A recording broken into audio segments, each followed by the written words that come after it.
मनसे नेते बाळा नांदगावकर यांनी मनसे अध्यक्ष राज ठाकरे यांना बाबरी मशिदीची वीट भेट दिली आहे. शिवतीर्थ बंगल्यावर जाऊन नांदगावकर यांनी राज ठाकरे यांना ही वीट भेट दिली आहे. कार सेवेसाठी नांदगावकर अयोध्येला गेले होते. मुंबईला येताना त्यांनी 2 विटा आपल्या सोबत आणल्या होत्या. त्यातून एक वीट त्यांनी राज ठाकरेंना भेट दिली आहे.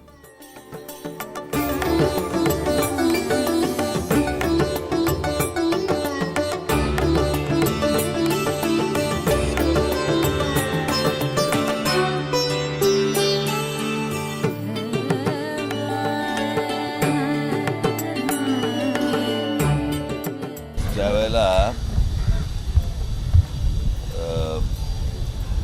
6 डिसेंबर 1992ला जेव्हा बाबरीचा ढाचा पडला त्यावेळेला जे महाराष्ट्रामधनं जे शिवसैनिक गेले होते त्याच्यामध्ये बाळा नांदगावकर पण होते.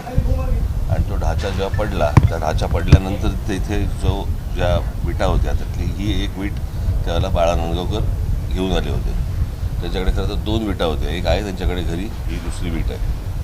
आणि तुम्ही जर ही वीट बघितलीत, त्याचं वजन बघितलं तर तुमच्या लक्षात येईल की त्यावेळेचं कन्स्ट्रक्शन काय होतं. का चांगलं होतं कन्स्ट्रक्शन विचारा. कारण टेंडर्स निघायची नाहीत.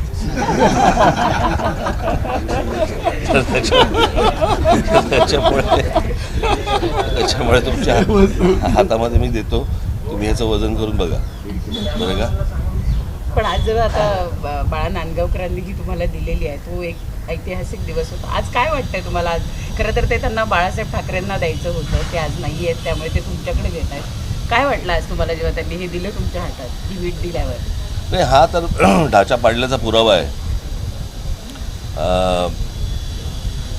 आता मला राम मंदिर ज्या विटांमधनं बांधलं त्यातली पण एक वीट आणायची, म्हणजे जी उरली असेल ती. कारण अजून मला असं वाटतं मंदिर अजून बांधायचं आहे, पूर्ण व्हायचं आहे. तर ती एक वीट मला असं वाटतं मी लवकरच मिळवीन. आज बाळासाहेब नाही आहेत, परंतु त्यांचं स्वप्न पूर्ण झालं आहे आणि त्यावेळीचं म्हणजे बाळा नांदगावकरांनी मनात प्रण केला होता की मी देईन, आणि ती आज तुमच्याकडे दिलेली आहे. आज बाळासाहेब असते तर त्यांना काय वाटतं? खूप आनंद झाला असता, खूप आनंद झाला असता. आनंदात काय म्हटले असते? असं काय म्हण तुम्ही डायरेक्ट साहित्यावरती गेलो तो. ठीक आहे. देश विदेशातील प्रत्येक घडामोडींचे लाईव्ह अपडेट मिळवण्यासाठी आता साम टीव्हीच्या सर्व सोशल मीडिया प्लॅटफॉर्मला लाईक, फॉलो आणि सबस्क्राईब करा. तसंच सर्व नोटिफिकेशनसाठी बेल आयकॉन प्रेस करायला विसरू नका.